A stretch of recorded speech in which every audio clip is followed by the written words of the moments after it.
Okay, तर आपण 6th स्टँडर्डचा maths बघत आहे. प्रॅक्टिस सेट 34 त्यामधला सेकंड क्वेश्चन आहे. यामध्ये प्रॉफिट अँड लॉस काढायचा आहे प्लस पर्सेंटेज काढायचे आहे. तर ह्यामध्ये वर्ड प्रॉब्लेम सुद्धा तयार करायचा आहे. सो आपण ह्यावरून एक पहिला वर्ड प्रॉब्लेम तयार करून बघूया. साधा सोपा बघायचा आहे, आपल्याला काही खूप अवघड नाही करायचं आहे. कॉस्ट प्राइस दिलेली आहे 2000 आणि सेलिंग प्राइस दिलेली आहे 1900. तर मी इथं काय लिहिणार आहे, Meena bought a sari rupees 2000 and sold it to her friend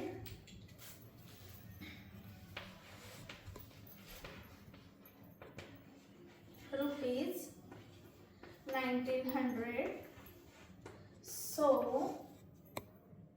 how much she get profit or loss?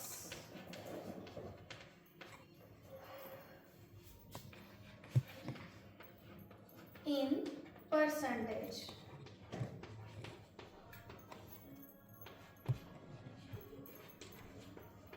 तर बघा, आपण क्वेश्चन तयार केलेला आहे की मीनाने साडी घेतली आहे 2000 रुपीजला आणि तिनं काही कारणामुळे तिच्या फ्रेंडला ती दिली आहे रुपीज 1900ला. ओके, तर आपण पहिला प्रॉफिट आहे की लॉस हे चेक करूया.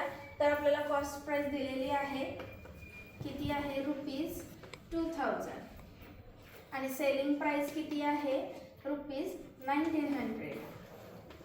सो कॉस्ट प्राइस मोठी आहे का सेलिंग प्राइस मोठी आहे, कॉस्ट प्राइस. आणि जेव्हा कॉस्ट प्राइस मोठी असेल त्यावेळी प्रॉफिट असतो की लॉस, लॉस. तर आपल्याला इथं हे कळालेलं आहे की इथं लॉस झालेला आहे. सो लॉसचा फॉर्म्युला काय आहे, cost price minus selling price. 2000 minus 1900. Okay, how much loss, rupees 100.